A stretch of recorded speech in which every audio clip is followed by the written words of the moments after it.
So welcome everybody, fantastic to have you all join us today.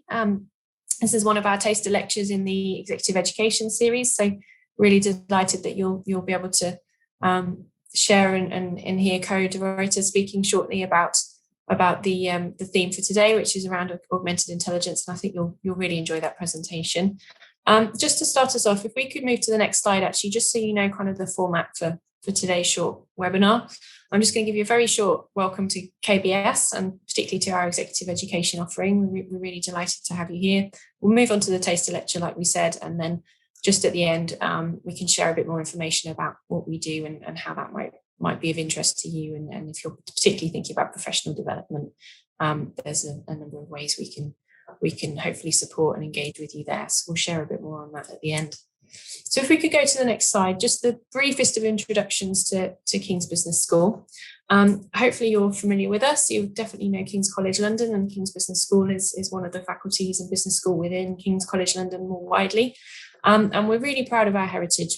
We are really established and interested in research and groundbreaking research, and we're all about helping people improve the way they do business. So we do that in vast number of ways. Our research reputation is fantastic, and as you can see here, we're very proud of the fact that we're one of the largest management institutions in London, and we've been ranking top 10 for business and management in various metrics for quite a long time now. So everything we do is about evidence-based and bringing that into helping businesses, organizations, individuals, society really think about what actually works, and being able to use that knowledge that we develop and share to further your own endeavors. So we have a fantastic teaching reputation, as I'm sure you're aware, very strong in the undergraduate and postgraduate space, but also, and some are less aware of this, we have our executive education offering both within the business school and across the college. And we do a lot of work with organisations and individuals to help you use what we're learning and generating in your own context. So at the end of today's presentation, we'll share a bit more about that executive education portfolio. For very obvious reasons this year, we're now developing and running a lot of courses virtually. So I hope that means, wherever you're based in the world, there are opportunities for you to kind of develop with us. But we also have in-person courses, and we'll have more of those in coming years, which is exciting for us to welcome you back to our campus. Another thing I just want to flag as well is, if you are an alum of King's College, or if you work with King's Health Partners, which is one of our big sister networks, and we do have discounts available on our courses. So it's always really nice to make sure that you're aware of that, because I think it's we're very keen to welcome people back who are already connected to King's and get you involved. So we can give you much more information on that. There's an email address here, and you can find us on our website. And if we're very, very open to having informal conversations with you about how we might be able to work with your organisation, business, individuals, and what we can do there. So I would kind of say that again at the end, but just to flag that to you, if you would like to engage with us and have a discussion either individually or about something for your team or organisation, then please do get in contact with us, and you can do that through this address and through our website. And hopefully Ko's session today maybe will give you some ideas around the kind of expertise we have and how you can engage with us. So without further ado, I will move on and move to the exciting piece of today's tape. So I'm going to let Ko introduce himself properly. Just one admin point. We do have the opportunity for you guys to add questions. What we'd like you to do, if possible, is to put those either into the Q&A or chat box. And we'll make sure we've got a point after Ko's presentation to respond to those. So pop them in whenever they come to mind. As Ko's talking, please sort of log them in there, and we'll make sure that we make time for those. Equally, if you've got any questions around executive education more broadly, again, feel free to put them in there, and we'll make sure that we have some time at the end just to respond to those or follow up. But I will hand over to Ko. Welcome, Ko, and thank you. Thank you very much, and hello, everybody. Nice to be here, and nice to talk about my research. That's something that I really love to do, and I'm really passionate about, despite the fact that I'm juggling three responsibilities at the moment: being a professor, being the head of the marketing group, and also being responsible for all the research that's being conducted at the business school as a vice dean of research.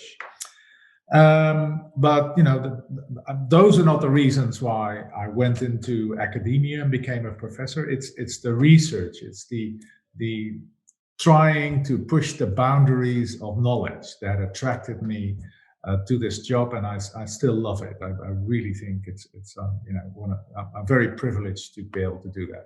You're looking at a picture of me pre-lockdown. My hairstyle changed a little bit, and I guess it's emblematic of the theme of today, where we are talking about different realities. So what I am going to share with you is some of the research that I've been doing over the last decade on augmented reality. And specifically, we're going to be looking at what augmented reality can do for boosting the experience of your customers. That's what is meant by CXP.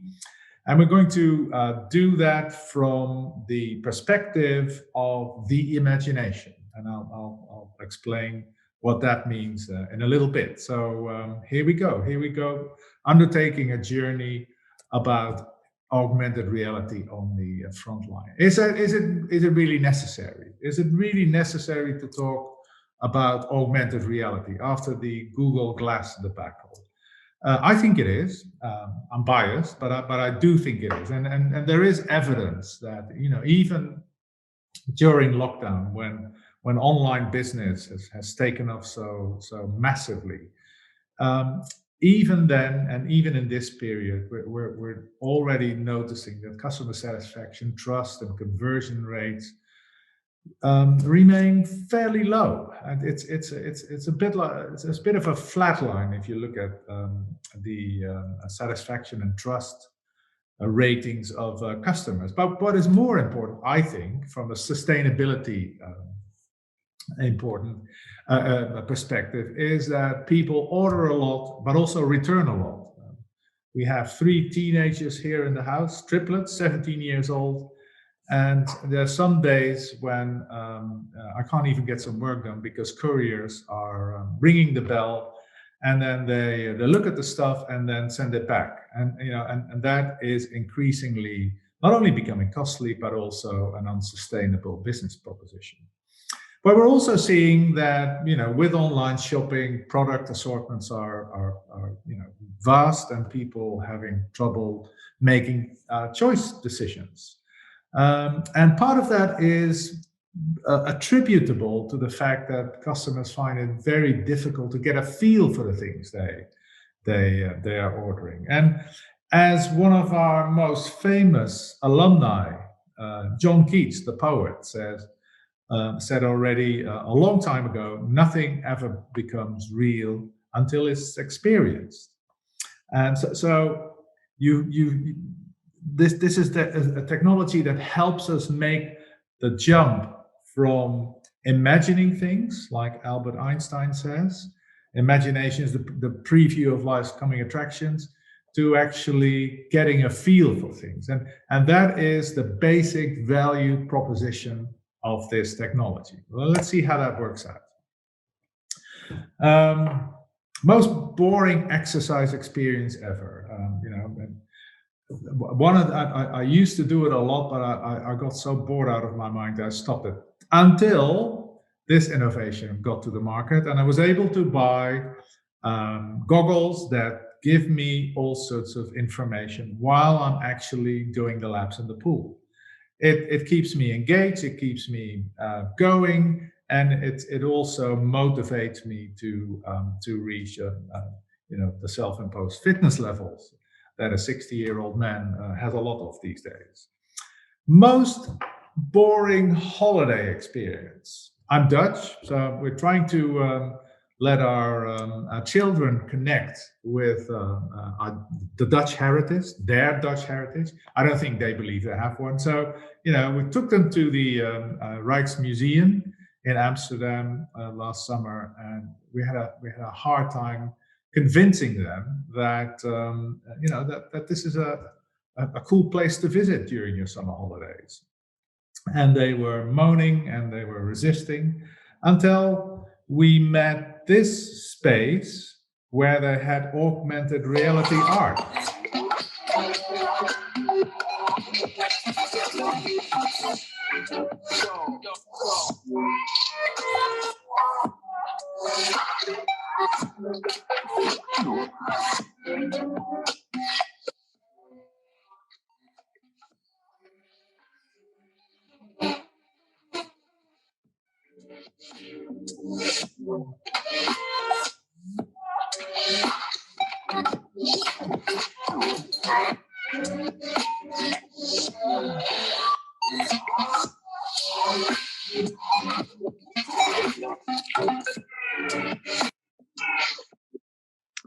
To our kids, that beat Rembrandt and the Night Watch. And they, it was very cool because they could just look at this through their own iPhones. I'm talking about augmented reality. So let's position that as a concept. It combines the real world and the virtual world. It's interactive and in real time. So it's embedded in physical environments in a meaningful way. That's how you get to the value proposition of it. And it is increasingly multi-sensory. So a couple of examples here at the bottom of the slide. I'll give you more sort of bigger visualized examples later, but they vary from IKEA here on the on one end of the screen all the way to Jamie, who is a synthetic personality who works in a mixed reality environment, making product and service recommendations to customers. So we're going to be looking at ample examples beyond the ones I've already shown you.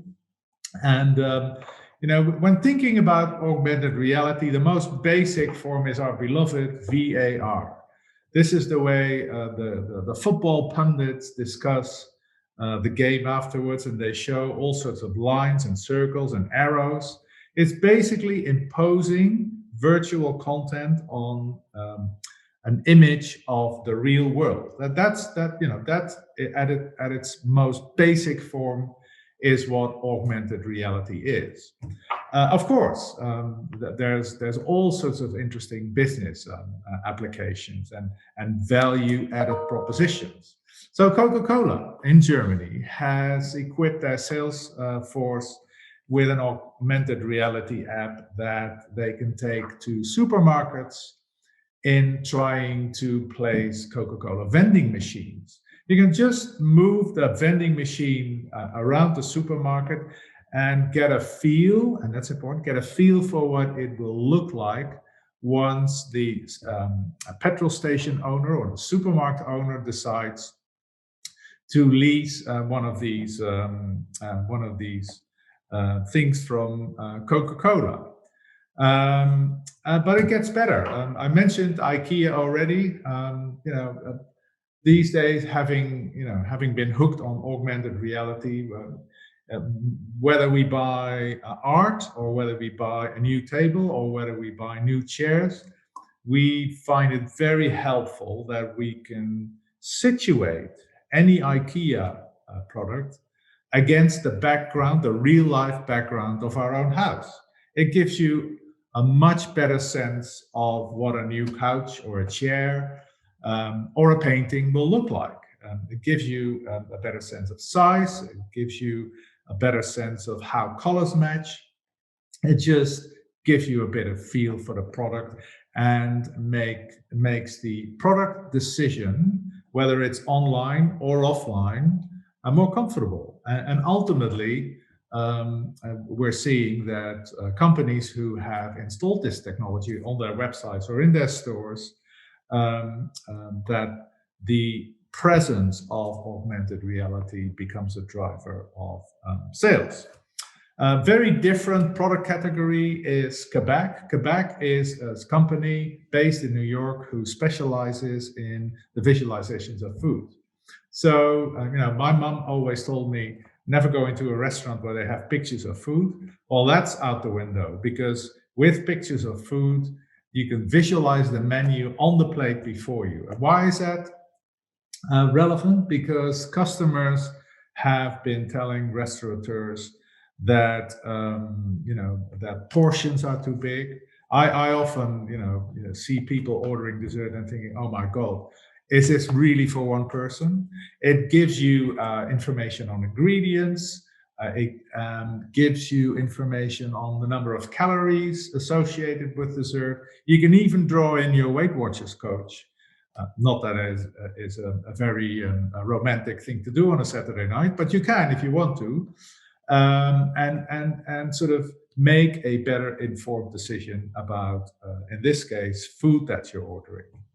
So we have Axo Nobel, where people can color the wall in their living room in any color they want. We have John Lewis, who has a setup in one of their London flagship stores where they have a simple table with two iPads that customers can use to place around 10,000 chairs around and see what it looks like. Same line of furniture with Mayfair, and there's Mr. Specs, but also Ray-Ban. Mr. Specs is a German retailer that allows you to put any pair of sunglasses or regular glasses on your face and take a look at this from a 360-degree angle. Again, you don't need to go to an optician anymore to try out all these sunglasses. And even if you don't want to buy online, you can reduce the selection set and then go and shop in a real store and pick from the 5 you have selected.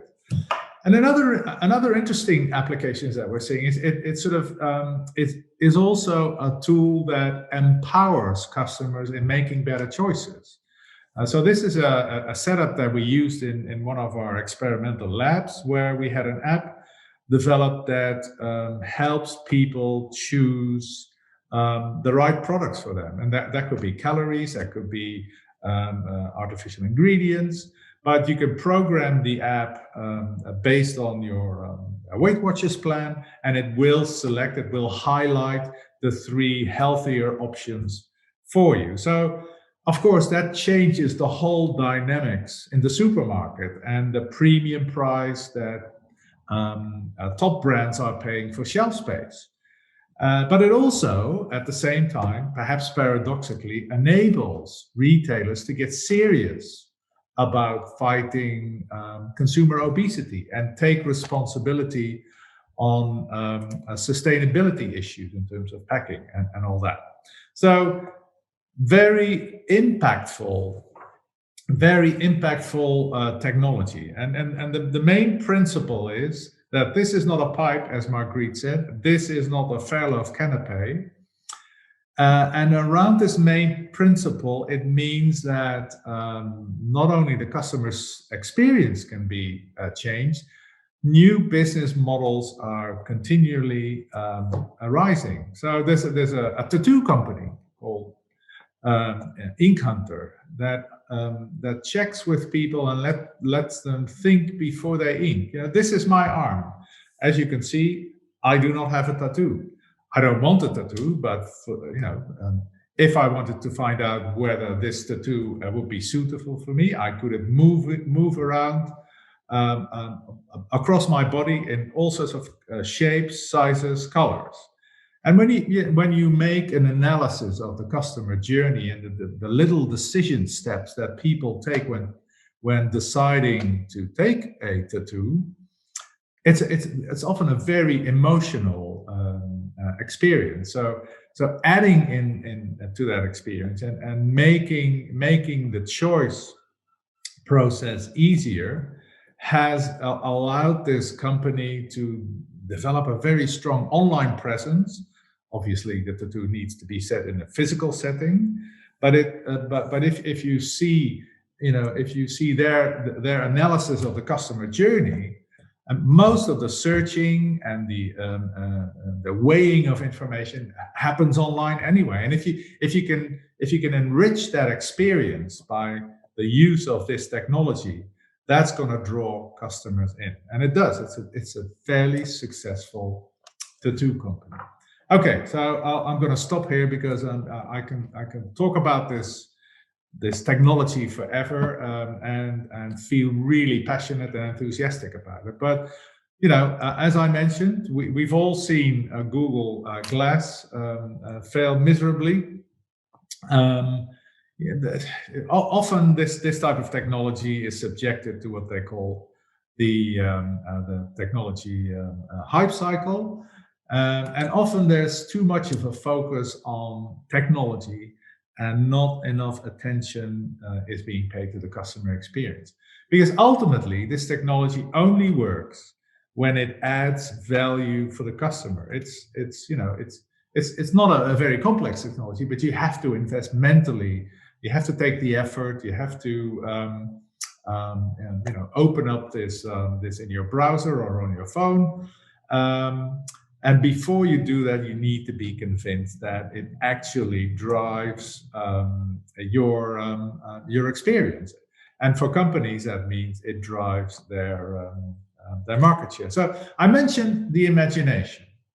So, since we do research that tries to understand consumer behavior at a fundamental level, in studying, in doing research on augmented reality, we went to a body of literature that has the label mental imagery. And mental imagery is sort of a scientific representation of the more popular concept of the imagination. So what augmented reality does, it supports, it scaffolds people's imagination through mental imagery that is being offloaded to a physical space, your iPhone or your computer screen, and that helps you imagine what that new couch will look like in your living room. That's one thing. So the mixing of realities, a digital representation against a natural background on the one hand, and on the other hand, you're able to move the virtual couch around effortlessly. So you can try it, you can see what it looks like, you can see what the difference between a 2 and a 3-seater in your own living room. So you can, in other words, transform the image. And that makes it very, very easy to sort of imagine what a couch will look like in your own living room. So that is, in research terms, what is called mental imagery. So, this is we're academic researchers, so we come with an academic heritage. So we know that a lot of consumers imagine future goals. Another version of me with a decent haircut, for instance, that they imagine themselves 5 kilos lighter, or they fail to imagine themselves as 60 years old and recognizing the need to start thinking about retirement and pensions. So we do know that mental imagery is an important factor. We also know that consumers use it to fill in missing information. We also know that it is cognitively demanding and easily interrupted. So, what a lot of people do, they close their eyes, they touch a point here, and they try to imagine themselves driving a new car. Unfortunately, what we also see when analyzing purchase experiences and consumer behavior in general, we see that consumers engage in wishful thinking. And that is partly because these mental images are very subjective and imprecise.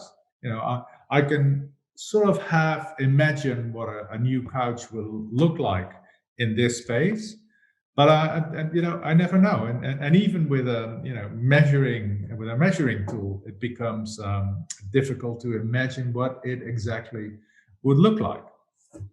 So enters augmented reality, where, as I said, you can generate an image and you can move that around in your own living room. So what we in our research are finding that, yes, augmented reality, the use of augmented reality by IKEA in this case, actually drives purchases and drives positive word of mouth. And that is because it has a positive influence on people's decision comfort. But the technology is not enough. It needs to be working in a way that people can fluently process the imagery and the information that is being handed to them on the device that they're using. And we're also finding that, particularly with products that are contextual, such as furniture, where context plays an important part. And that also goes, by the way, for L'Oreal's makeup products, who are contextualized on people's faces. Particularly for those products, augmented reality is suitable. So the moral of that story, the moral of that moral of the research is that it's not a one-size-fits-all. You can't just buy an app and then apply it to whatever business you're in. You need to find out how the technology drives the value propositions for your customers. And one way of doing is to not only look at what the technology affords, what the technological enablers are, but what the psychological or cognitive effects are, and how this eventually leads to purchasing and word of mouth. And word of mouth is an important thing to establish, because with new technologies, people adopt them as they hear from others online and social media. So finally, another example of a project that we're currently doing, and when I say we, I'll briefly introduce my team to you later. What we're also doing is looking at the effect of AR, augmented reality, on creativity. A lot of companies engage with their customers, co-production, co-creation, very much buzzwords of our time. And does this technology then help people to refurbish their living room, for instance? Well, initial research shows us that it does.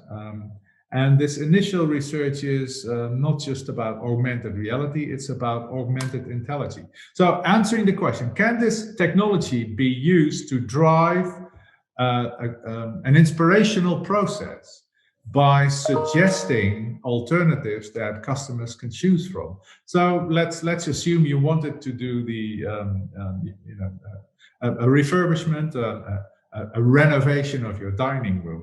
There's so many options. There's so many options in the IKEA catalog. Let's face it, that's a difficult proposition. So what the latest innovation to this technology does is suggest options for you. Let me just show you that to you. So here we have somebody's living room, all table, chairs, out the window. The app is suggesting potential replacement chair in combination with a table. And you can then, once you've clicked on one that captures your fancy, you can click on it, put it in your living room, and see what it looks like. Now, you don't even have to stand in line and leave your children at the entrance in the famous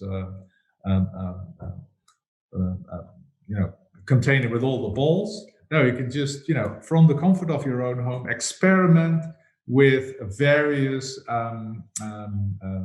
dining room design options, and see what they look like, and then maybe not buy online. You can decide, because your kid's asking you, when you go to IKEA again, you can decide to go to IKEA, but with a better sense of what is available and what your options are. So again, augmented reality is driving the customer experience. So what we're also finding, by the way, as part of the psychological explanation, is that it also restricts the imagination. But it restricts the imagination in a sense that it makes the range of alternatives more manageable.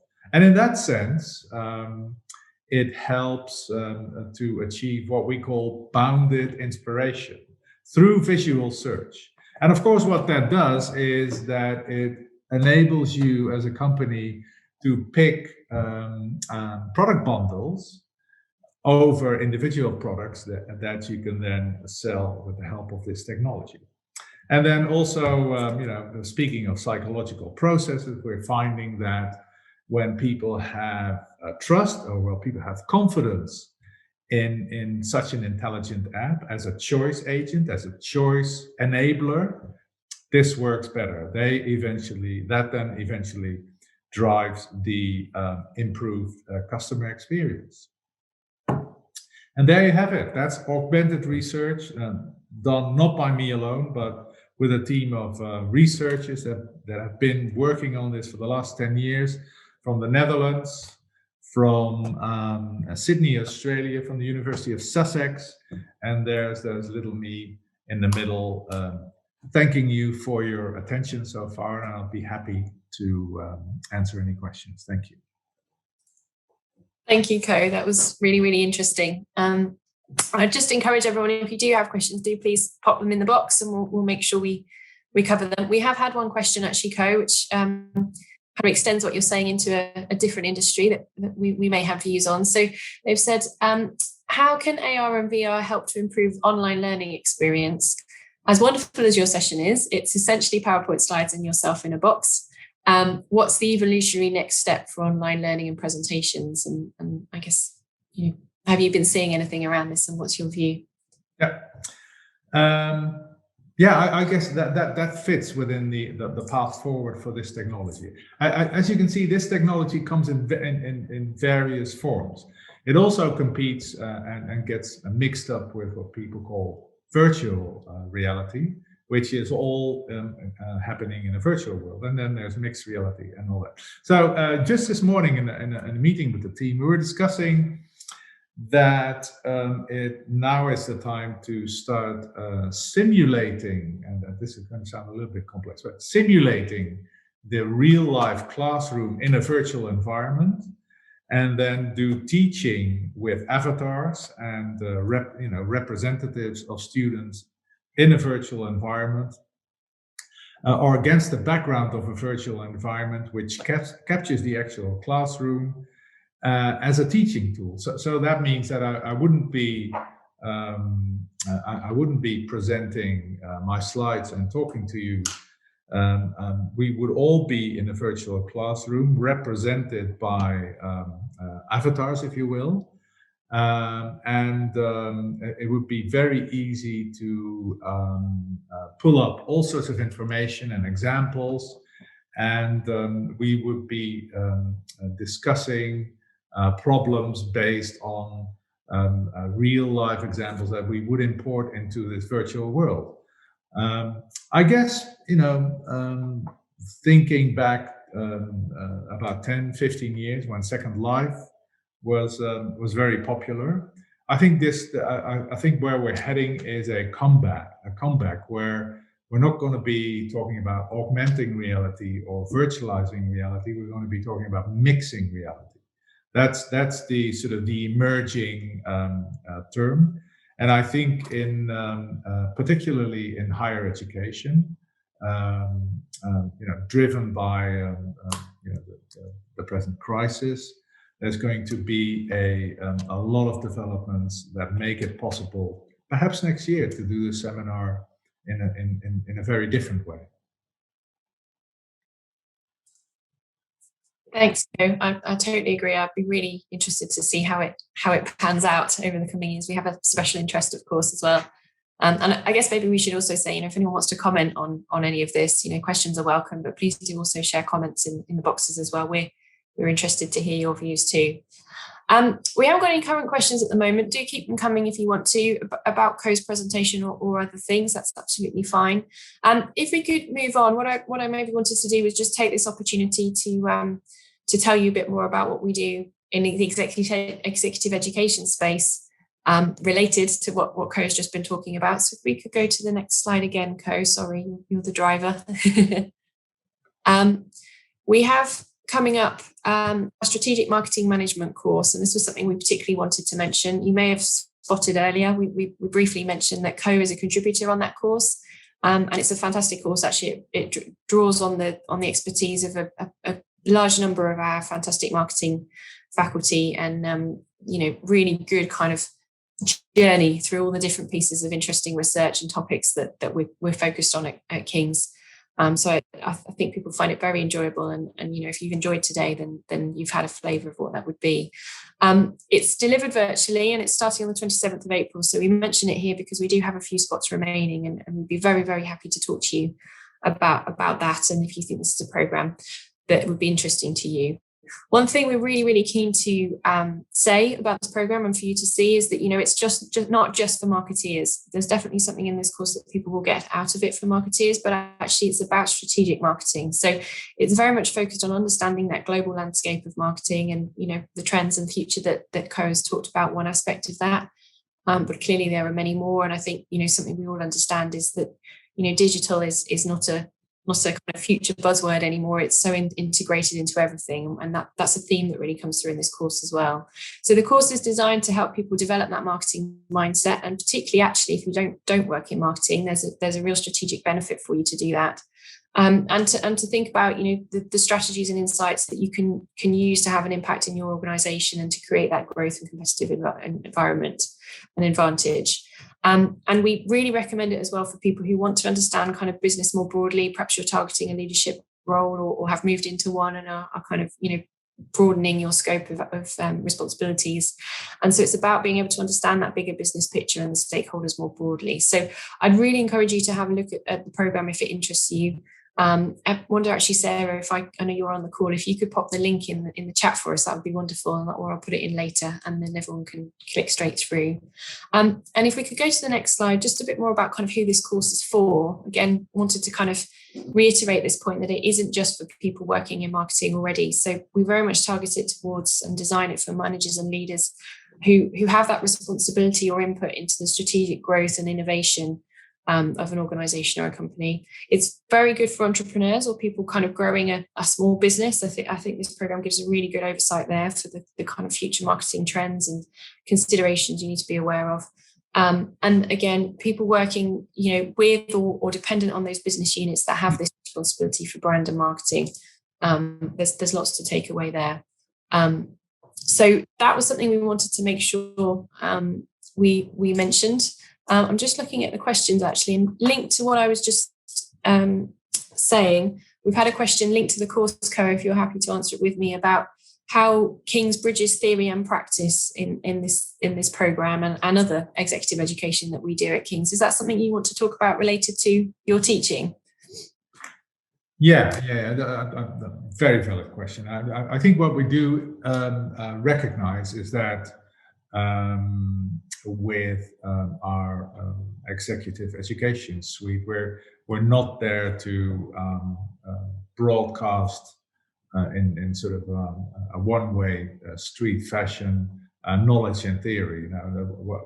The central principle is that we and which is something which I try to illustrate today is to look at phenomena that we need to understand better than draw in what we know from theory, what we know from research, and then also draw in what people's experiences and questions and challenges are in relation to that particular phenomenon. So normally, in the old normal, I do a session like this across an extended timeline, and we would be discussing how value propositions would work for people in the audience. And in that sense, there's a host of examples that I have where people, let me know that, Rightmove or a chain of little coffee shops have now successfully implemented the technology. And so actually using the stuff, the concepts, the technology, and the discussions that happened in class. So in that sense, we're not going to cite from a textbook to you. Nobody should be subjected to that. But what we are doing is engaging in dialogue, co-creating, if you like, and fueling that dialogue with our experiences in working with businesses, our knowledge base, and the discussions in the classroom. Thanks, Ko. I completely agree, of course, with everything you've said there. It's really helpful. We've had a few follow-up questions actually to your presentation, so maybe we jump back there. That would be great to follow up. So we've had a comment and question related from Anastasia. We use VR and AR for our clients. What we find difficult is the investment that's required to offer the complete experience. Do you think this is something that will change in future? Yeah, I think what will change is that platforms for AR and VR will be standardized to a greater degree. I mean, the nightmare scenario for any technology is that you have to download an app. You know, people don't want 800 apps on their phone. They want technology that works across platforms. So in that sense, I think things will be easier. Having said that, I do think it's important that people are aware that the technology needs to be customized and personalized and adapted to support the value proposition and the decision process and the fun factor that people are looking for. Apple believes in augmented reality, having bought nearly 65 startups in recent years. And I'm hoping that they're using all that sort of purchased know-how to further improve their platform across their devices. Thanks, Ko. Another question sort of related to the remote online learning element. So Rahul said, I assume for technical subjects like engineering, medicine, this technology can be used for remote learning. Do you have any thoughts on that kind of topic specific? Yeah. Actually, we're working with IBM on developing a sales training where, as most companies do, they recognize several steps to the sale that their B2B sales force has to go through in selling these ginormous products and services that they have. And so AR / VR is very useful in role play and scenario depiction, where people can literally picture themselves in a sales situation, a sales negotiation even, and will get a real-time feedback when, for instance, a more appropriate strategy would have been more effective in that situation. So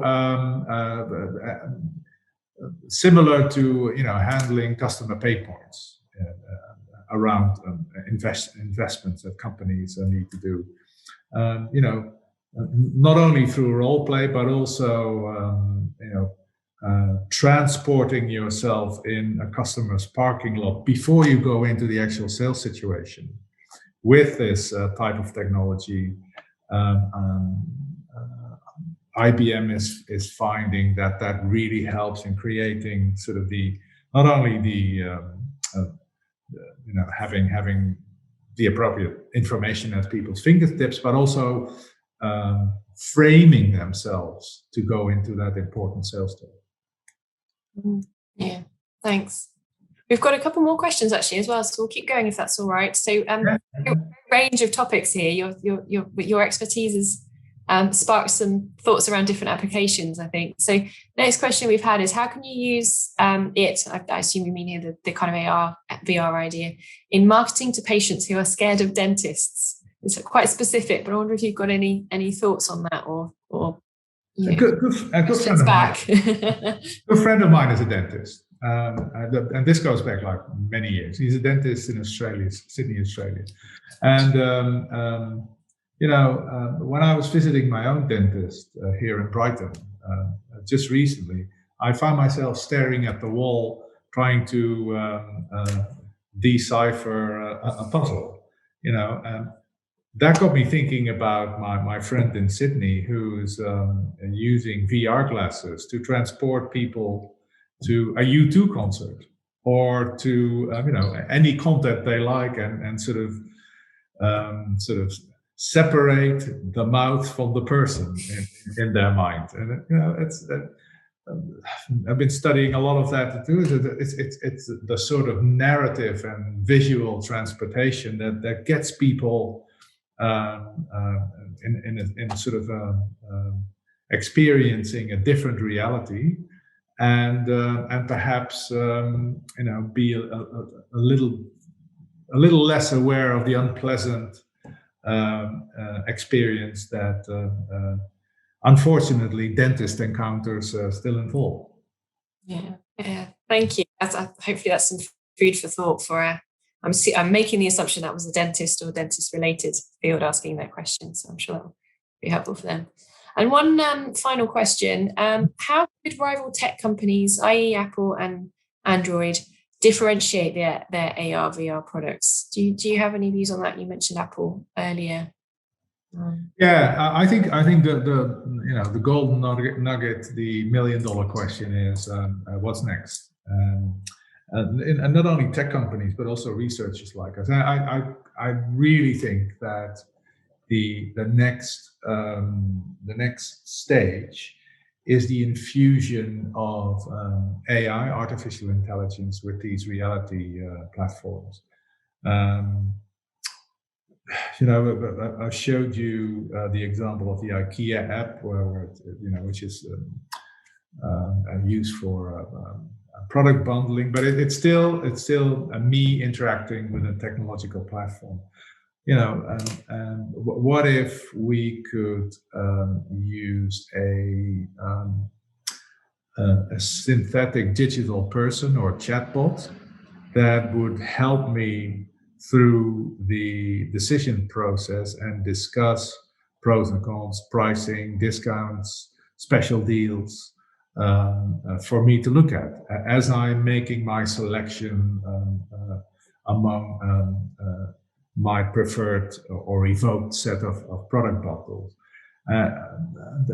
I think so. That's one, and the other one is listening to a presentation on robots the other day, which felt like I was being pushed back to Star Wars of the 1990s. They were still showing Little Pepper. That felt so R2D2. So one of my questions there was, why not impose a hologram in the situation where the level of sophistication in actual natural dialogue combined with a near human design makes for a much better customer experience.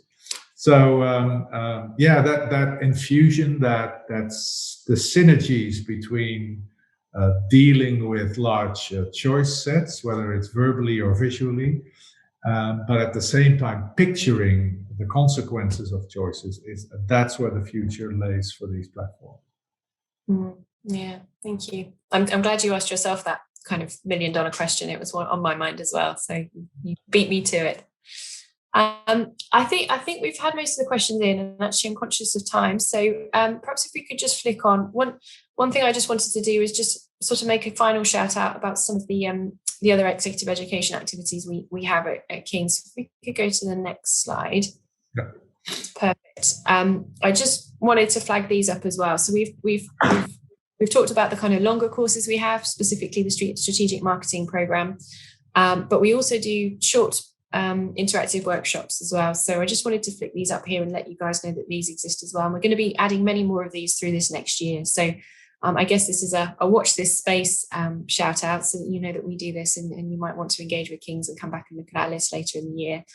We do still have a few spots left on influencing and negotiating, which is happening next week. So I'd also really encourage you to look at that as well. And then if we could just go to the final slide, this is my final shout out, I promise. We just wanted to flag as well that, we have a kind of portfolio of programs that may interest people in various ways. So That's just a little taster here of what we've got coming up in the next few weeks. We, as well as the strategic marketing management program, we have a kind of complementary program, which is finance for strategic impact. And again, all of these courses are designed to help people kind of round out those pieces that you maybe haven't got from your kind of technical functional journey up to your role now. But as you become more involved in leadership and management, you need to understand. And likewise, the King's Leadership and People Management Programme. That's actually happening in person on campus at the end of June, which was really exciting for us. We're very, very happy to welcome people back to campus. I think we probably all feel a bit like that. And is a great entry point as well into some of the work we do here at King's and things you'd be interested in. So I just wanted to make sure that we talked about those so that you all knew they were there.